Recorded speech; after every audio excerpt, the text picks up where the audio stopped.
Good day everyone, we are the group 5 and today we will be discussing two lessons, the lesson 10 and lesson 11. For lesson 10, it is about recognizing employee contributions with pay, and for lesson 11, it is about employee benefits. I hope that you learned something at the end of our discussion. All you need to do is listen, relax, sit back, and enjoy the rest of our discussion. So without further ado, let's get started. Good day. For the first topic of Lesson 10, we will talk about how does pay influence individual employees. Pay plans are typically used to energize, direct, sustain, or control the behavior of current employees. We refer to the effect of pay plans on current employees as an incentive effect. This means that the behavior and the performance of employees are correlated to their pay plans, and this is typically called the incentive effect. There are several theories explaining how pay plans affect an employee's performance. The first theory is the reinforcement theory. E.L. Thorndike's law of effect states that a response followed by a reward is more likely to recur in the future. The implication for compensation management is that high employee performance followed by a monetary reward will make future high performance more likely. By the same token, high performance not followed by a reward will make it less likely in the future.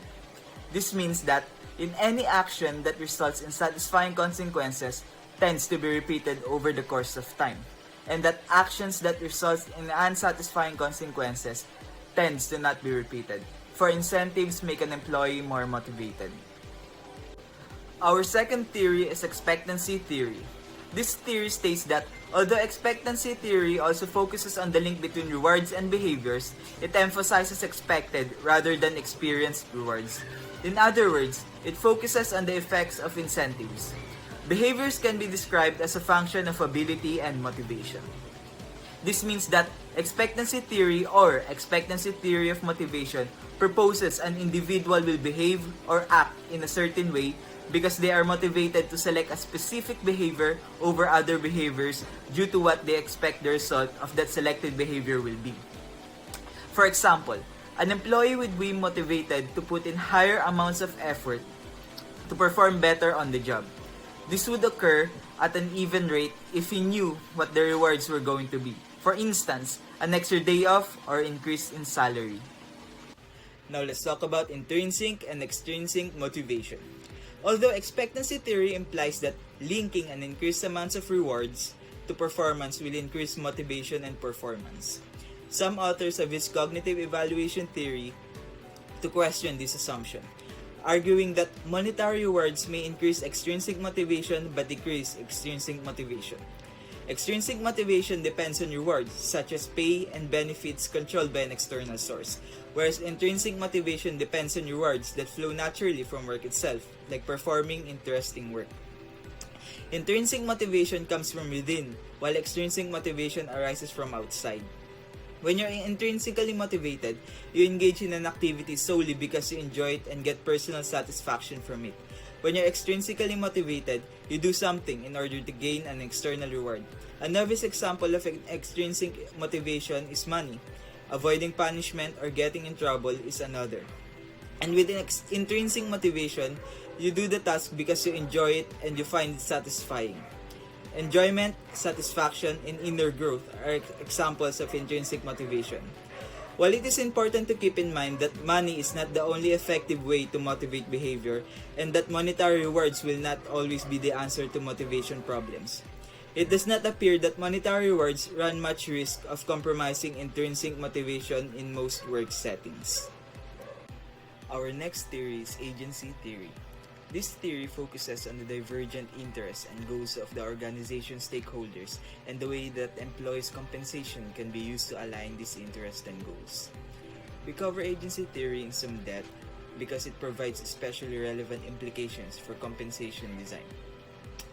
Agency theory is a principle that is used to explain and resolve issues in the relationship between business principals and their agents. Most commonly, that relationship is the one between shareholders as principals and company executives as agents.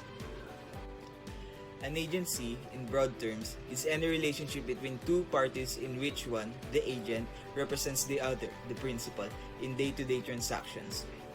The principal or principals have hired agents to perform a service on their behalf. The principals delegate decision-making authorities to agents. So a principal in agency theory is a person who seeks to direct another person's behavior, wherein an agent in agency theory is a person who is expected to act on behalf of the principal. The principal-agent relationship is an arrangement in which one entity legally appoints another to act on its behalf. In the principal-agent relationship, the agent acts on behalf of the principal and should not have a conflict of interest in carrying out the act. Behavior-based contracts, on the other hand, do not transfer risk to the agent and thus do not require a compensating wage differential. However, the principal must be able to overcome the information asymmetry issue. To do so, the principal must either invest in monitoring and information or else revert, at least in part, to structuring the contract so that the pay is linked at least partly to outcomes. Which type of contract should an organization use? It depends partly on the following factors. Risk aversion. Risk aversion among agents makes outcome-oriented contracts less likely. Risk aversion is a problem caused by the relationship between risk and return. If managers continue to take less risky projects, then this would lead to lower profits or return, which is not what the shareholders want. Outcome uncertainty. Profit is an example of an outcome. Agents are less willing to have their pay linked to profits to the extent that there's a risk of low profits, meaning that agents would prefer to have a fixed outcomes to avoid low income when there's low profit. Job programmability. As jobs become less programmable, outcome-oriented contracts become more likely because monitoring becomes more difficult. Measurable job outcome.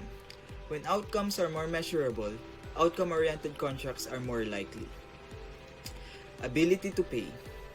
Outcome-oriented contracts contribute to higher compensation cost because of the risk of premium. And lastly, tradition. A tradition or custom of using or not using outcome-oriented contracts will make such a contract more or less likely.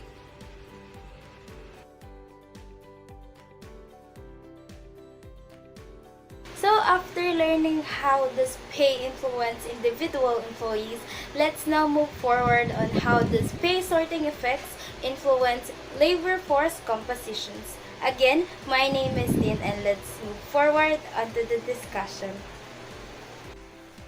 Before we discuss how does pay sorting effects influence labor force composition, let's first define what is sorting effects. So sorting effects are rather indirect effects. They describe particular incentive systems that attract individuals with particular characteristics.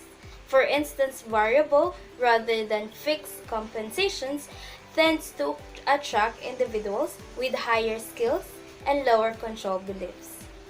Tackle how does pay sorting effects influence labor force composition. So traditionally, using pay to recognize employees' contributions has been thought of as a way to influence the behaviors and attitudes of current employees, whereas pay level and benefits have seen as a way to influence so-called membership behaviors, decisions about whether to join or remain with the organizations, because there is a lot of factors why employees are resigning on their organization or on their current company, and one of those is lack of compensations or pay. However, it is now recognized that individual pay programs may also affect the nature and composition of an organization's workforce. For example, it is possible that an organization that links pay to performance may attract more high performers than an organization that does not link the two. There may be a similar effect with respect to job retention. This effect on workforce composition is sometimes referred to as sorting effect. Different pay systems appear to attract people with different personality traits and values. Organizations that link pay to individual performance may be more likely to attract individualistic and risk-oriented employees. One of the Example, those are the persons that are more succeeding without the help or without relying on other people. Whereas organizations relying more heavily on team rewards are more likely to attract team-oriented employees. Those persons are more likely to succeed with the help of other people. The implication is that the design of compensation programs need to be carefully coordinated with the organization and human resource strategy. Increasingly, both in the United States and abroad, employers are seeking to establish stronger links between pay and performance. After knowing how these pay sorting effects influence labor force composition, let's now focus and move forward on types of pay for performance. First and foremost is the merit pay. It's defined as a raise in pay based on a set of criteria set by the employer. This usually involves the employer conducting a review meeting with the employee to discuss the employee's work performance during a certain time period. Examples are salary, promotion, bonuses, and increase based on employee performance. Team performance bonuses for the completion of project goals or executive bonuses ensure accountability for organizational goals. Many merit pay programs work off of a merit increase grid. The size and frequency of pay increases are determined by two factors. The first factor is the individual's performance rating. Better performance receive higher pay. The second factor is position in range, that is an individual is comparison. Second is individual incentives. Like merit pay, individual incentives reward individual performance, but with two important differences. First, payment are not rolled into base pay. They must be continuously earned and re-earned. Second, performance is usually measured as physical output, such as number of water faucets produced, rather than by subjective ratings. Individual incentives have the potential to significantly increase performance. Luke and his colleagues found that monetary incentives increase production output by a median of 30% more than any other motivational device studied. Individual incentive plans are based on meeting work-related performance standards such as quality, productivity, customer satisfaction, safety, or attendance. They are most appropriate when performance can be measured objectively. Employees have control over the outcomes.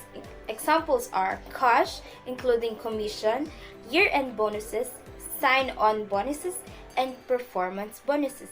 Other examples of individual incentives are shares or company stock options, a company car, paid holidays, gift or vouchers, and health club membership. And the third one is the profit sharing. A profit sharing plan is a retirement plan that gives employees a share in the profit of a company.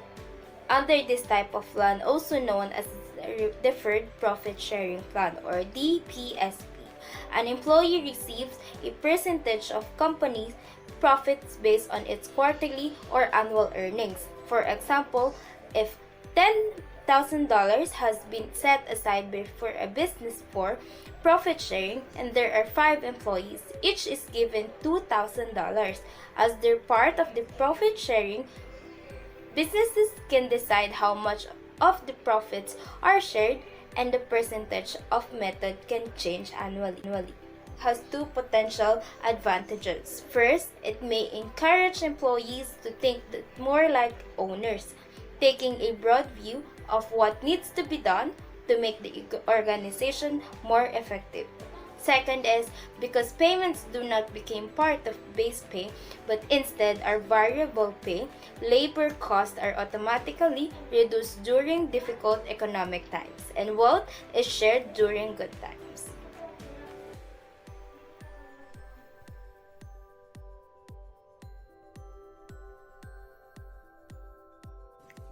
Now let's talk about ownership. So ownership is somehow similar to profit sharing in some key aspects. Ownership has stock options wherein it gives employees the opportunities to buy stocks from the company. But comparing to profit sharing, ownership is less visible wherein some employees tend to sell their stocks since they don't realize any financial gain from it. As an advantage of ownership, it motivates employees to focus on the company's success as a whole. But as a downside, it seems like ownership seems to be more motivational for a small organization rather than in a larger organization. Ownership has this plan called Employee Stock Ownership Plan, which gives an employee an advantage in tax and financial advantages when a stock is granted to the employee. Now let's talk about gain sharing. Gain sharing is a form of compensation that is based on group or plant performance that does not become part of the employee's base salary. Some advantages of gain sharing are it generates communication, teamwork, and goal orientation and such. Under gain sharing, there are group incentives and team rewards. Group incentives are bonuses or rewards that is given to a specific team or department, while group reward is a similar incentive that might reward a certain team for performances. As an advantage of this, it helps to enhance your team's spirit at work. But its downside, individual job or task might not improve. So what is skill-based? Skill-based is a compensational system which rewards employees with additional pay in exchange for its formal certification with the employee's mastery of skill, knowledge, and competencies. So now, let us discuss the last topic in Lesson 10, which is the process and context issue. Under this topic, we will focus on employees' participation in decision making. Employees' involvement in the design and implementation of pay policies has linked to a higher pay satisfaction and job satisfaction, which could be because employees has a better understanding and greater commitment to the policy when they are involved. One of the good things of employees' involvement is that it taps internal resources. Rather than outsourcing, which is expensive, it makes the company save money. The negative side of this, since more employees are being involved, more communication is necessary to make certain decisions consistent across the organization.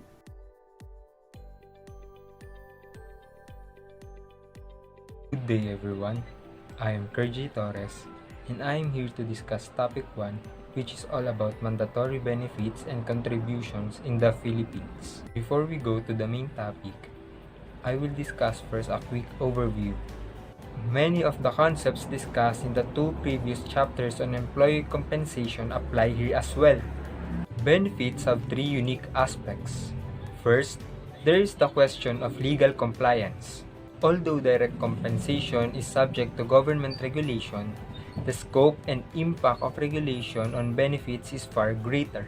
Some benefits, such as Social Security, are mandated by law. Others, although not mandated, are subject to significant regulation or must meet certain criteria to achieve the most favorable tax treatment. These include pensions and savings plans. The heavy involvement of government in benefits decisions reflects the central role benefits play in maintaining economic security.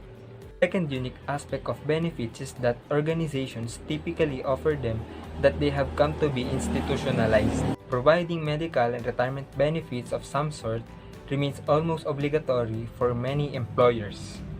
A large employer that did not offer such benefits to its full-time employees would be highly unusual, and the employer might well have trouble attracting and retaining quality workforce. Third unique aspect of benefits compared to other forms is their complexity.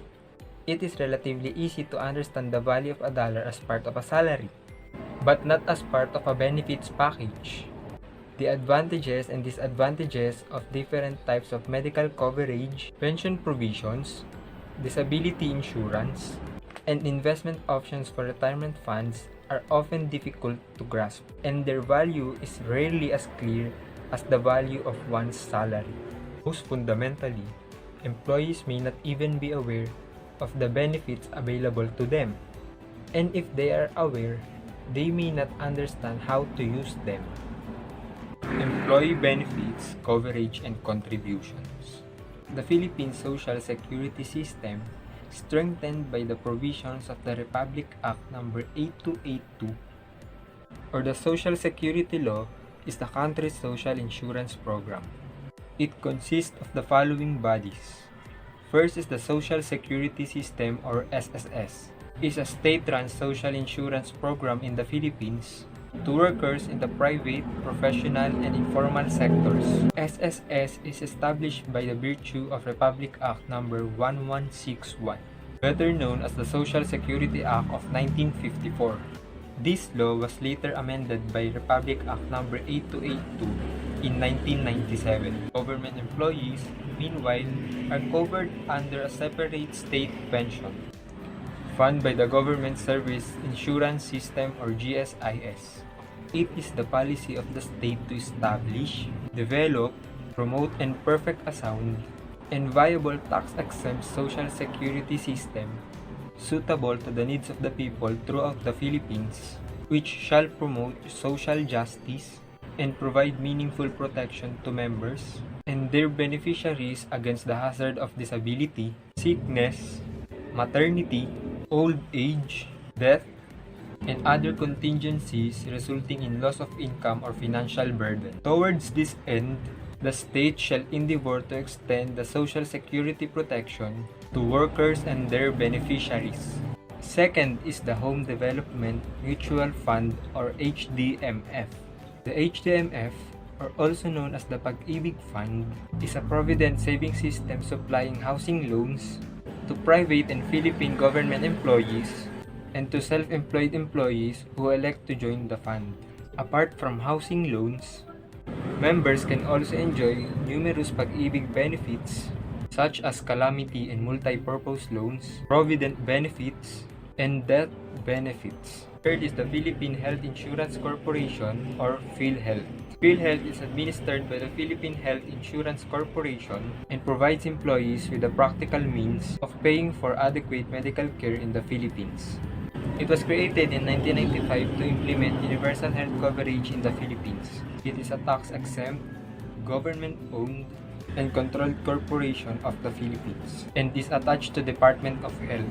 Its stated goal is to ensure a sustainable national health insurance program for all.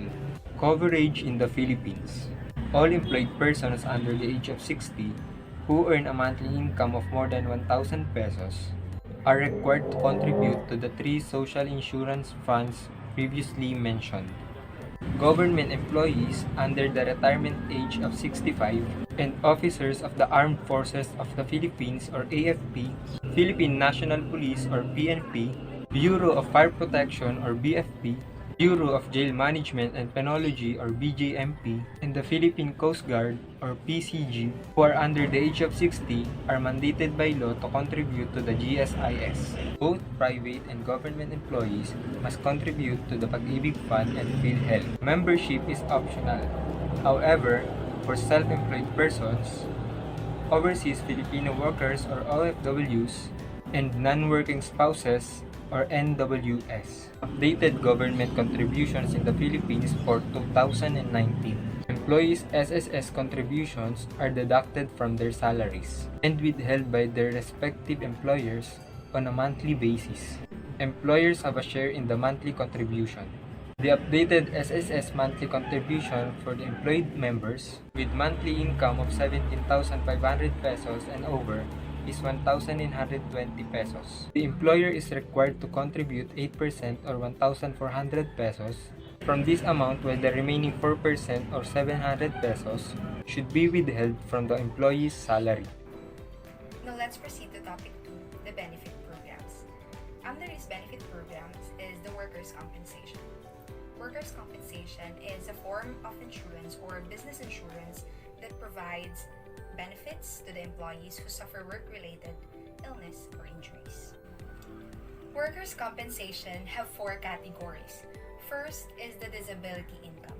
If an employee is disabled or unable to work, disability income insurance complements the health insurance in order to replace the lost income of an employee. Second is the medical care. It is made by trained and licensed professionals to maintain the physical, the mental, and the emotional well-being of an employee. Third is the death benefits. It is a money payable to the beneficiary of the deceased as stated in the life insurance policy.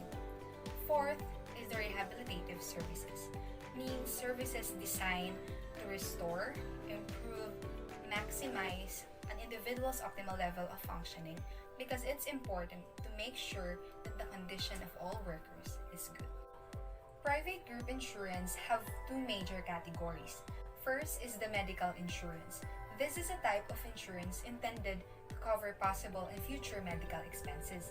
There are three basic types under medical insurance that covers different medical expenses.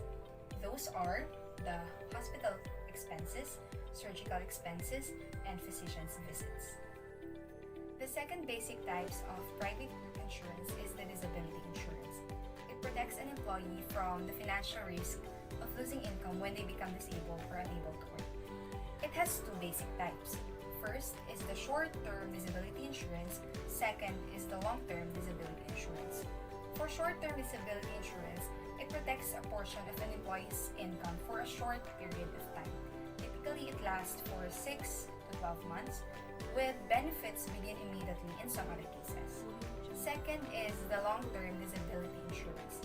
It provides income replacement for workers if they become disabled or unable to work due to illness or injuries so that they can still continue to pay for their bills, family needs, and also to meet financial goals and obligations. One of the employee benefits is the retirement. Retirement means withdrawal from one position, occupation, or withdraw from active working life permanently. As you can see, these are the different sources of retirement income based on the old age insurance that is part of the Social Security. Under retirement, there is what we call defined benefits, or most often known as pension. It's a employer-provided retirement. It's a retirement account for which the employer ponies up all the money and promise an employee set payout when they retire. Aside from defined benefits, there is also what we call defined contribution. This allows employees and employers, if they choose to contribute and invest funds over time to save for their retirement. In defined contribution, benefits is not known, but the contribution is. It comes from the desired amount or designated amount of an employee who has a personal account within the plan and choose investment for it. Last under retirement is the cash balance plans. It allows workers with the option of a lifetime annuity. In other words, the cash balance plans defines the promised benefits in terms of a stated account balance. Under the benefit program is the pay for time not work. This kind of benefit depends on what kind of job an employee may be entitled to receive pay even for times that they're not working. Employers in general are required to pay their workers for times that is spent under their control. It is also for the benefit of the employee. Then family-friendly policy. As the name suggests, this policy helps to balance and benefit both work and family life. These also provide essential resources needed by parents and caregivers of young children, like time, finances, and services. This would also allow them to weigh in their responsibility and fulfill obligations on both sides. Good day, everyone. The last topic for Lesson 11 is all about managing benefits, employer objective, and strategies. Although the regulatory environment places some constraints on benefits decisions, the employer still need to evaluate the payoff of such decisions. However, this evaluation needs to consider that the employees expect certain things from the employers. If the employers did not meet the expectation of the employees, it will possibly lead to the violation of implicit contract between both parties. If employees believe that the employers feel little commitment to their welfare, they can hardly be expected to commit themselves to the company's success. This means that the employers and the employees must have an internal agreement when it comes to the benefits the employees are going to receive.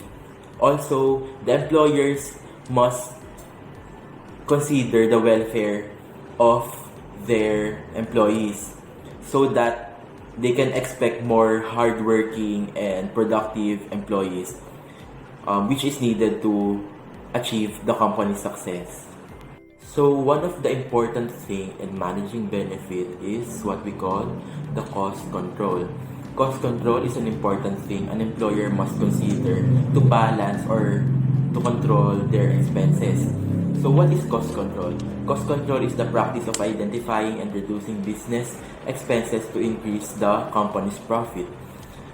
So in thinking about cost control strategies, it is useful to consider these several factors. First, the larger the cost of the benefit category, the greater the opportunity for saving. Second, the growth trajectory of the benefit category is also important. Even if costs are currently acceptable, the rate of growth may result in serious costs in the future. And lastly, cost containment efforts can only work to the extent that the employer has significant discretion in choosing how much to spend in a benefit category. So this means that the employer must be wise in choosing the benefit category they're going to implement, because if they made a mistake on implementing the benefit category, most probably they will lose more money, which is bad. So these are some examples of benefit programs which also helps the company to control their costs. First one is Health Maintenance Organization or HMO. HMO is a healthcare plan that provides benefit on a prepaid basis for employees who are required to use only HMO medical service providers. So an HMO limits members' coverage to medical care provided through a network of doctors and other healthcare providers who are under the contract of HMO. So the next one is Preferred Provider Organization or PPO. PPO is a group of healthcare providers who contract with employers, insurance providers or insurance companies, and so forth to provide healthcare at a reduced fee. So choosing between PPO and HMO generally involves weighing one's desire for greater accessibility to doctors and services versus the cost of the plan. PPO plans are more comprehensive in their coverage and offer a wider range of healthcare service provider rather than HMO plans, but cost you higher. So the last example is employee wellness programs. Employee wellness programs or EWPs focus on changing behaviors both on and off work time that could eventually lead to future health problems. EWPs are preventive in nature. They attempt to manage healthcare costs and workers' compensation costs by decreasing employees' needs for services.